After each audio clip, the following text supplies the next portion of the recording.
ଏବେ ଆସିବା ମେଷରାଶି ପାଖକୁ ଅସୁସ୍ଥତା, ମାନସିକ ଅବସାଦ, ଆବଦ୍ଧ ଯୋଗ, ବିଷମ ପରିସ୍ଥିତି ଓ ଆର୍ଥିକ ସମସ୍ୟା ଭିତରେ ଦେଇ ଗତି କରିବାକୁ ପଡ଼ିପାରେ। ବ୍ୟବସାୟ, ବାଣିଜ୍ୟ ବା ଶିଳ୍ପ କାରବାରରେ କିଛି ପ୍ରତିବନ୍ଧକର ସାମ୍ନା କରିବାକୁ ପଡ଼ିପାରେ।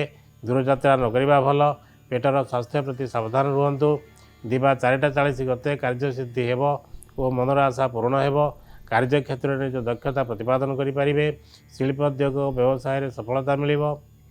ଆର୍ଥିକ କାରବାରରେ ଲାଭ ଯୋଗ ରହିଛି। ଏବେ ଆସିବା ବୃଷରାଶି ପାଖକୁ ଅଷ୍ଟମ ଚନ୍ଦ୍ର ହେତୁ ସାବଧାନତା ଅବଲମ୍ବନୀୟ। କଳହ, ବିବାଦ, ଦୂରଯାତ୍ରା, ମାଲି ମକଦ୍ଦମାରୁ ଦୂରରେ ରୁହନ୍ତୁ। କୌଣସି ନୂତନ କାର୍ଯ୍ୟରେ ହାତ ଦିଅନ୍ତୁ ନାହିଁ। ନିଜ ସ୍ୱାସ୍ଥ୍ୟର ଯତ୍ନ ନିଅନ୍ତୁ।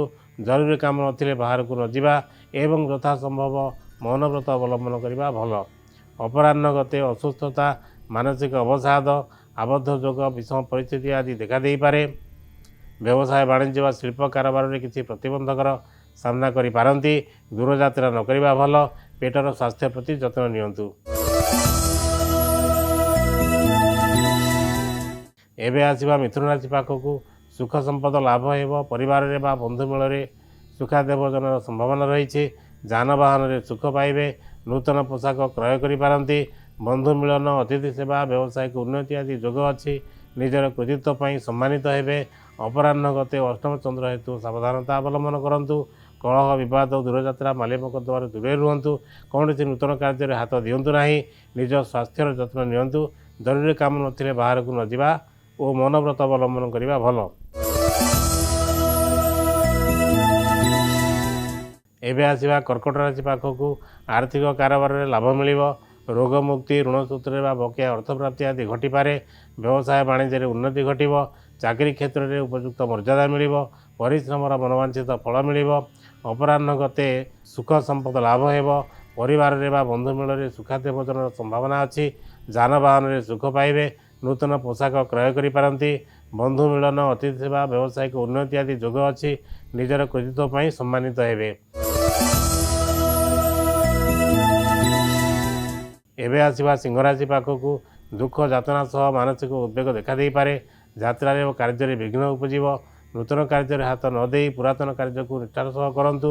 ଭାବପ୍ରବଣତାରୁ ଦୂରରେ ରୁହନ୍ତୁ। ଅପରାହ୍ନ ଗତେ ଆର୍ଥିକ କାରବାରରେ ଲାଭ ମିଳିବ।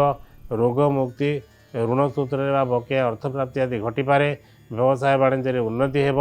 ଚାକିରି କ୍ଷେତ୍ରରେ ଉପଯୁକ୍ତ ମର୍ଯ୍ୟାଦା ମିଳିବ। ପରିଶ୍ରମର ମନୋବାଞ୍ଛିତ ଫଳ ମିଳିବ। ଏବେ ଆସିବା କନ୍ୟା ରାଶି ପାଖକୁ ଭୟର ବାତାବରଣ ସହ ମାନସିକ ଅଶାନ୍ତି ସୃଷ୍ଟି ହୋଇପାରେ। ନୂତନ କାର୍ଯ୍ୟରେ ହାତ ଦିଅନ୍ତୁ ନାହିଁ। କିନ୍ତୁ ଯେଉଁ କାମର ଦାୟିତ୍ୱ ନେଇଛନ୍ତି ତାକୁ ନିଷ୍ଠାର ସହିତ କରନ୍ତୁ ଏବଂ ଆପଣଙ୍କ ଉପରୁ ଭରସା ତୁଟିବାକୁ ଦିଅନ୍ତୁ ନାହିଁ। ଅପରାହ୍ନ ଗତେ ଦୁଃଖ ଯାତନା ସହ ମାନସିକ ଉଦ୍ବେଗ ଦେଖାଦେଇପାରେ। ଯାତ୍ରାରେ ଓ କାର୍ଯ୍ୟରେ ବିଘ୍ନ ଉପୁଜିବ। ନୂତନ କାର୍ଯ୍ୟରେ ହାତ ନ ଦେଇ ପୁରାତନ କାର୍ଯ୍ୟକୁ ନିଷ୍ଠାର ସହ କରନ୍ତୁ ଏବଂ ଅଯଥା ଭାବପ୍ରବଣତାରୁ ଦୂରରେ ରୁହନ୍ତୁ। ଏବେ ଆସିବା ତୁଳା ରାଶି ପାଖକୁ କାର୍ଯ୍ୟରେ ସଫଳତା ମିଳିବ। ଗୃହକୁ ବନ୍ଧୁ ଅତିଥିଙ୍କ ଆଗମନ ଘଟିପାରେ। ଉତ୍ତମ ପାନ ଭୋଜନ ଓ ବସ୍ତ୍ର ଆଭୂଷଣରେ ସୁଖୀ ହେବେ। ବାଣିଜ୍ୟ ବ୍ୟବସାୟରେ ଉନ୍ନତି ହେବ। ଅଳ୍ପ ଦୂର ଯାତ୍ରା ଓ ବକେୟା ଅର୍ଥଲାଭ ଯୋଗ ଅଛି। ପରିବାରରେ ସୁଖ ଶାନ୍ତିର ବାତାବରଣ ରହିବ। ଭାଇଠାରୁ ଓ ବନ୍ଧୁବର୍ଗରୁ ସହଯୋଗ ମିଳିବ। ଅପରାହ୍ନ ଗତେ ଭୟର ବାତାବରଣ ଦେଖାଦେବ। ନୂତନ କାର୍ଯ୍ୟରେ ହାତ ନ ଦେଇ ପୁରାତନ କାର୍ଯ୍ୟକୁ ଠିକ୍ ଭାବରେ ସମ୍ପାଦନ କରିବାକୁ ଚେଷ୍ଟା କରନ୍ତୁ। ଏବେ ଆସିବା ବିଛାରାଶି ପାଖକୁ ସ୍ୱାସ୍ଥ୍ୟ ଓ ଅର୍ଥ ଲାଗି କେତେକ ପ୍ରତିକୂଳ ପରିସ୍ଥିତି ସୃଷ୍ଟି ହୋଇପାରେ। ଖର୍ଚ୍ଚ ବଢ଼ିପାରେ। ଅପମାନଜନକ ପରିସ୍ଥିତି ଉପୁଜିପାରେ। କାର୍ଯ୍ୟକ୍ଷେତ୍ରରେ ବାଧାବିଘ୍ନର ସମ୍ମୁଖୀନ ହେବେ। ଆର୍ଥିକ କାରବାରରେ ତଥା ଅନ୍ୟ ସହ କଥାବାର୍ତ୍ତା ସମୟରେ ସତର୍କତା ଅବଲମ୍ବନୀୟ। ଅପରାହ୍ନ ଗତେ କାର୍ଯ୍ୟରେ ସଫଳତା ମିଳିବ। ଗୃହକୁ ବନ୍ଧୁ ଅତିଥିଙ୍କ ଆଗମନ ଘଟିପାରେ। ଉତ୍ତମ ପାନ ଭୋଜନ ଓ ବସ୍ତ୍ର ଆଭୂଷଣରେ ସୁଖୀ ହେବେ। ବାଣିଜ୍ୟ ବ୍ୟବସାୟରେ ଉନ୍ନତି ହେବ। ଅଳ୍ପ ଦୂର ଯାତ୍ରା ଓ ବକେୟା ଅର୍ଥଲାଭ ଯୋଗ ଅଛି। ପରିବାରରେ ସୁଖ ଶାନ୍ତିର ବାତାବରଣ ରହିବ। ଭାଇଠାରୁ ବନ୍ଧୁବର୍ଗରୁ ସହଯୋଗ ମିଳିବ। ଏବେ ଆସିବା ଧନୁରାଶି ପାଖକୁ ଉତ୍ତମ ପାନ ଭୋଜନରେ ଆପ୍ୟାୟିତ ହେବେ। ବସ୍ତ୍ର ଆଭୂଷଣ ପ୍ରାପ୍ତି ଓ ବନ୍ଧୁ ମିଳନ ଯୋଗ ଅଛି। ଭାଗ୍ୟୋଦୟ ହେବାର ସମ୍ଭାବନା ଅଛି। ଦିନଟି ସବୁ ଦୃଷ୍ଟିରୁ ଭଲରେ କଟିଲେ ମଧ୍ୟ କଳହ, ମକଦ୍ଦମା, ଦୂରଯାତ୍ରା, ଯାନବାହନ ଓ ପଶୁକ୍ରୟ ଆଦି ପାଇଁ ସମୟ ଅନୁକୂଳ ନୁହେଁ। ଅପରାହ୍ନ ଗତେ ସ୍ୱାସ୍ଥ୍ୟ ଓ ଅର୍ଥ ଲାଗି କେତେକ ପ୍ରତିକୂଳ ପରିସ୍ଥିତି ସୃଷ୍ଟି ହୋଇପାରେ। ଖର୍ଚ୍ଚ ବଢ଼ିପାରେ। ଅପମାନଜନକ ପରିସ୍ଥିତି ଉପୁଜିପାରେ। କାର୍ଯ୍ୟକ୍ଷେତ୍ରରେ ବାଧାବିଘ୍ନର ସମ୍ମୁଖୀନ ହେବେ। ଆର୍ଥିକ କାରବାରରେ ତଥା ଅନ୍ୟ ସହ କଥାବାର୍ତ୍ତା ସମୟରେ ସତର୍କତା ଅବଲମ୍ବନୀୟ। ଏବେ ଆସିବା ମକର ରାଶି ପାଖକୁ। ଦୂରଯାତ୍ରା ପାଇଁ ଯୋଜନା କରିପାରନ୍ତି। ଯାନବାହନରେ କିମ୍ବା ମେଡ଼ିକାଲରେ ଅଧିକ ଖର୍ଚ୍ଚ ହୋଇପାରେ। ନୂତନ ଦ୍ରବ୍ୟ କ୍ରୟ ବା ସତ୍କାର୍ଯ୍ୟରେ ଦାନ କରିପାରନ୍ତି। ଦାମ୍ପତ୍ୟ ଜୀବନ ମଧୁର ରହିବ। ପରିବେଶ ସହିତ ଖାପ ଖୁଆଇ ଚଳନ୍ତୁ। ଅପରାହ୍ନ ଗତେ ଉତ୍ତମ ପାନ ଭୋଜନରେ ଆପ୍ୟାୟିତ ହେବେ। ବସ୍ତ୍ର ଆଭୂଷଣ ପ୍ରାପ୍ତି ଓ ବନ୍ଧୁମିଳନ ଯୋଗ ଅଛି। ଭାଗ୍ୟୋଦୟ ହେବାର ସମ୍ଭାବନା ଅଛି। ଦିନଟି ସବୁ ଦୃଷ୍ଟିରେ ଭଲରେ କଟିଲେ ମଧ୍ୟ କଳହ ମକଦ୍ଦମା ଦୂରଯାତ୍ରା ଆଦି ନ କରିବା ଭଲ। ଏବେ ଆସିବା କୁମ୍ଭ ରାଶି ପାଖକୁ। ମନର ଆଶା ପୂରଣ ହେବ। ବ୍ୟବସାୟ ବାଣିଜ୍ୟ ଓ ଶିଳ୍ପୋଦ୍ୟୋଗରେ ପୁଞ୍ଜିନିବେଶ ଲାଭଜନକ ହେବ। ଆର୍ଥିକ ଲାଭ ଓ ଉନ୍ନତିର ସମ୍ଭାବନା ରହିଛି। ବନ୍ଧୁ ପରିଜନରେ ଆନନ୍ଦ ଉପଭୋଗ କରିବାର ସୁଯୋଗ ମିଳିବ।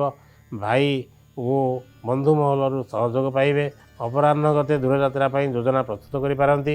ଯାନବାହନରେ କିମ୍ବା ମେଡ଼ିକାଲରେ ଅଧିକ ଖର୍ଚ୍ଚ ହୋଇପାରେ। ନୂତନ ଦ୍ରବ୍ୟ କ୍ରୟ ବା ସତ୍କାର୍ଯ୍ୟରେ ଦାନ କରିପାରନ୍ତି। ଦାମ୍ପତ୍ୟ ଜୀବନ ମଧୁର ରହିବ। ପରିବେଶ ସହିତ ଖାପ ଖୁଆଇ ଚଳନ୍ତୁ। ଏବେ ଆସିବା ମୀନ ରାଶି ପାଖକୁ। କାର୍ଯ୍ୟସିଦ୍ଧି ହେବ। ମନର ଆଶା ପୂରଣ ହେବ। କାର୍ଯ୍ୟକ୍ଷେତ୍ରରେ ନିଜ ଦକ୍ଷତା ପ୍ରତିପାଦନ କରିପାରିବେ। ଶିଳ୍ପୋଦ୍ୟୋଗ ଓ ବ୍ୟବସାୟରେ ସଫଳତା ମିଳିବ। ଆର୍ଥିକ କାରବାରରେ ଲାଭ ଯୋଗ ରହିଛି। ଅପରାହ୍ନ ଗତେ ମନର ଆଶା ପୂରଣ ହେବ। ବ୍ୟବସାୟ ବାଣିଜ୍ୟ ଓ ଶିଳ୍ପୋଦ୍ୟୋଗରେ ପୁଞ୍ଜିନିବେଶ ଲାଭଜନକ ହେବ। ଆର୍ଥିକ ଲାଭ ଓ ଉନ୍ନତିର ସମ୍ଭାବନା ରହିଛି। ବନ୍ଧୁ ପରିଜନରେ ଆନନ୍ଦ ଉପଭୋଗ କରିବାର ସୁଯୋଗ ପାଇବେ। ଭାଇ ଓ ବନ୍ଧୁ ମହଲରୁ ସହଯୋଗ ପାଇବେ।